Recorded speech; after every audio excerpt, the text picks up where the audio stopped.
সবাইকে বুঝিয়ে বলা ভীষণ কঠিন, তাই চুপ থাকি। কিছু কিছু সময় আসে যেটা মানুষকে হাজারো বার বুঝিয়ে বলা যায় না। শত কান্না করার পরেও মানুষ বুঝতে চায় না।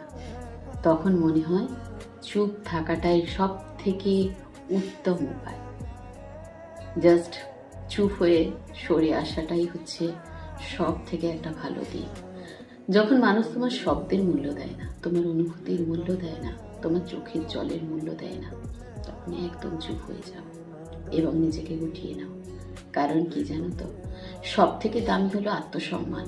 যেখানে তুমি চিৎকার করে, শব্দ দিয়ে, চোখের জল দিয়ে, অনুভূতি দিয়েও বোঝাতে পারোনি, সেখানে আর নিজের অনুভূতিগুলোকে অপচয় না করে সেখান থেকে চুপ বা নীরবতাকে বেছে নিয়ে চুপচাপ বেরিয়ে